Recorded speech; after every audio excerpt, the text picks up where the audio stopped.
السلام علیکم۔ آئیے آج آپ کو مدینہ منورہ کی کچھ زیارت گاہوں کی زیارت کراتے ہیں۔ ماشاءاللہ آپ لوگ اس کی زیارت کریے اور فیض حاصل کریے ماشاءاللہ، اور دعا میں یاد رکھیے گا ماشاءاللہ سبحان اللہ۔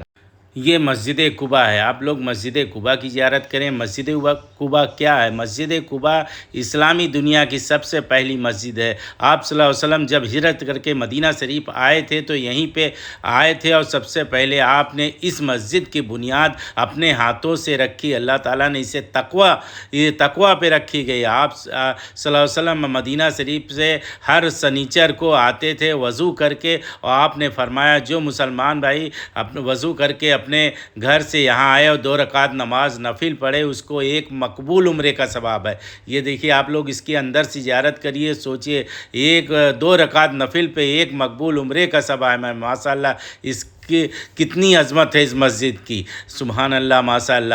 اور یہ مسجد 3 کلومیٹر پڑتا ہے مسجد نبوی سے، زیادہ دور نہیں، آپ لوگ پیدل بھی آ سکتے ہیں۔ اسی مسجد کے بغل میں وہ کنواں ہے، یعنی بیر عریس، اسے بیر خاتم بھی کہتے ہیں۔ جب آپ صلی اللہ علیہ وسلم کی مہر نبوت والی انگوٹھی حضرت عثمان غنی رضی اللہ تعالیٰ عنہ کے دور خلافت میں تھی ان کے پاس، تو ایک بار آپ یہاں پہ وضو کر رہے تھے، آپ کے ہاتھوں سے انگلی سے یہ پھسل گئی، اس کنویں میں گر گئی، اور پھر اسے بہت ڈھونڈا گیا لیکن یہ مہر نبوت والی انگوٹھی نہیں ملی۔ سبحان اللہ، آپ لوگ اس کی زیارت کریں، ماشاءاللہ کتنی اچھی جگہ ہے۔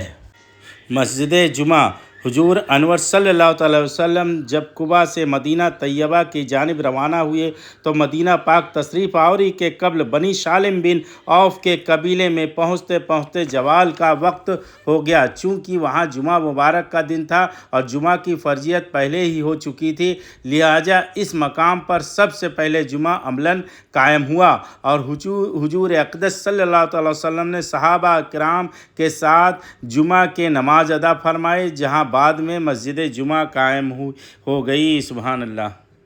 مسجد قبلتین، یہ مسجد وادی عقیق میں واقع ہے۔ اس مسجد قبلتین کے دائیں جانب تھوڑی دور پر آہنی حصار کے اندر بئر روما واقع ہے۔ یہ وہی کنواں ہے جس کے عوض سید عالم صلی اللہ تعالیٰ علیہ وسلم نے حضرت سیدنا عثمان غنی رضی اللہ تعالیٰ عنہ کو جنت عطا فرمائی ہے۔ قبیلہ بنو سلیم میں جہاں مسجد قبلتین واقع ہے، حضور اکرم صلی اللہ تعالیٰ وسلم نے کئی نمازیں ادا فرمائی۔ ایک مرتبہ جوہر کی نماز میں مشغول تھے اور چہرہ مبارک بار بار آسمان کے جانب پھیر رہے تھے کہ حالت نماز ہی میں وحی الہی کا نزول ہوا جس میں تحویل قبلہ کا حکم تھا۔ 2 رکعتیں بیت المقدس کی جانب رک کر کے ادا فرما چکے تھے، باقیہ 2 رکعت بیت اللہ شریف کی طرف رک کر کے ادا فرمائی، لیکن ایک ہی نماز میں دونوں قبلوں کا استقبال رہا۔ اس طرح آپ امام القبلتین اور مسجد قبلتین کہلائی، سبحان اللہ۔ آپ لوگ اس مسجد کی زیارت کریں، اندر سے دیکھیے دونوں طرف محراب بنی ہے، ادھر بنی ہے، یہ پہلے ادھر جو ہے بیت المقدس تھا، وہ اوپر آپ دیکھ رہے ہیں، اور پھر ادھر جو ہے بیت اللہ کی طرف نماز پڑھاتے تھے، سبحان اللہ ماشاء اللہ۔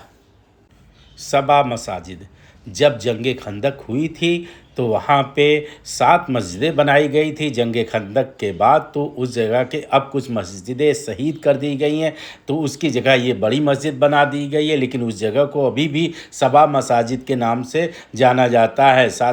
ابھی کچھ مسجدیں باقی ہیں۔ تو جب فتح خندق میں ہوئی تھی تو یہ مسجد فتح بنائی گئی تھی وہاں پہ، یہ ابھی بھی موجود ہے، مسجد فتح اب موجود ہے وہاں پہ، 7 مساجد کے نام سے مشہور ہے۔ اور یہ جو ہے مسجد سلمان فارسی رضی اللہ تعالیٰ عنہ کی ابھی موجود ہے، اور اس کے پیچھے حضرت علی کے نام سے مسجد ہے، وہ بھی موجود ہے، یعنی 3-4 مسجدیں موجود ہیں، لیکن یہ بڑی مسجد یہ بعد میں بنائی گئی انہی لوگوں کے، یہ جنگ خندق کے فتح کے بعد بنائی گئی ہیں۔ ماشاءاللہ آپ لوگ زیارت کریں، اللہ تعالیٰ آپ لوگوں کو اس جگہ آنا نصیب کرے، اور اس جگہ کے صدقے میں آپ لوگ کی ساری جائز تمنائیں پوری کرے، آپ لوگ کو آنا نصیب کرے، ماشاءاللہ سبحان اللہ۔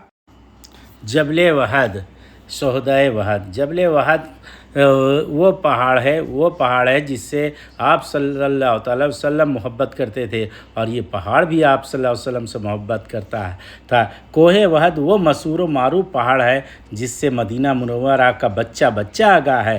یہ مبارک پہاڑ مدینہ طیبہ کی آبادی سے باہر شمال کی جانب ہے۔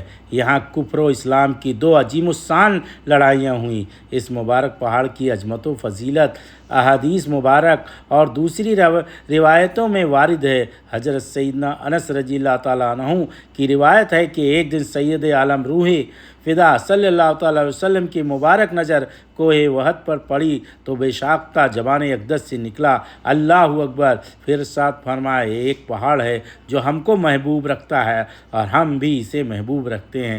سبحان اللہ، یہ جنت کے دروازوں میں سے ایک دروازہ پر ہے۔ سبحان اللہ، وہ اسی وہد پہاڑ پہ ایک درہ وہد ہے۔ کوہ وہد کے اوپر کچھ نصیب میں ایک درہ ہے جس کے متعلق کہا جاتا ہے کہ غزوہ وہد کے دن حضور اکرم صلی اللہ علیہ وسلم نے وہاں پر کچھ دیر آرام فرمایا۔ آپ لوگ اس کی زیارت کریے گا۔ کوہ وہد کے نیچے ایک ایسی چٹان بھی ہے جس میں آدمی کے سر کے برابر ایک نشان ہے، جس کے متعلق یہ مشہور ہے کہ غزوہ وہد میں زخمی ہونے کے بعد سرور کائنات روح فدا صلی اللہ تعالیٰ وسلم اس جگہ تشریف فرما ہوئے۔ سبحان اللہ، اور سر مبارک اس چٹان کو سہارا دیا۔ سبحان اللہ، زیارت شہدائے وہد بھی کر لیجیے گا۔ حضور اکرم صلی اللہ تعالیٰ وسلم ہر سال کے شروع اور درمیان میں شہدائے وہد کی قبروں پر تشریف لاتے اور سلام کرتے، پھر ارشاد فرماتے جو شخص ان شہداء کے اوپر گزرے ان کو سلام کرے تو یہ شہداء قیامت تک اس پر سلام بھیجتے رہیں گے۔ سبحان اللہ، ماشاء اللہ۔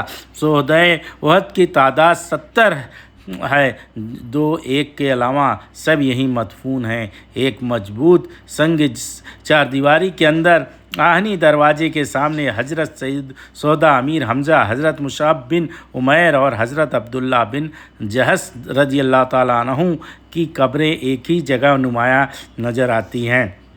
ایک مرتبہ حضور اقدس صلی اللہ علیہ وسلم نے تینوں شہداء کی قبروں کے قریب تشریف فرما تھے کہ حضرت جبریل علیہ السلام خدمت اقدس میں حاضر ہوئے اور یہ پیغام الہی سنائے کہ ساتوں آسمان کے باشندوں میں یہ مشہور مکتوب ہے کہ حمزہ بن عبد المطلب اللہ کے شیر اور رسول خدا کے شیر ہے۔ سبحان اللہ۔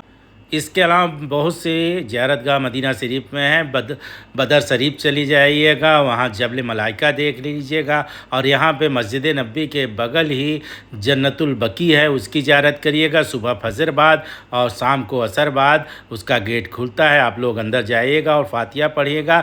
310 نمبر گیٹ سے جب باہر آئیں گے مرکزیہ سائڈ تو آپ کو وہاں مسجد علی، مسجد ابوبکر صدیق اور مسجد گمامہ اور مسجد عمر بن خطاب ملے گی۔ آپ ان لوگوں کی بھی زیارت کریے گا، ان مسجدوں کی زیارت کریے گا۔ اور وہاں مدینہ شریف کی تو گلی گلی زیارت گاہ ہے، وہاں تو ہر چیز میں شفا ہے۔ آپ وہاں کانٹوں کی زیارت کریے، پھولوں کی زیارت کریے، سڑکوں کی زیارت کریے، ماشاء اللہ وہاں تو رحم ہی رحم ہے۔ سبحان اللہ، ماشاء اللہ۔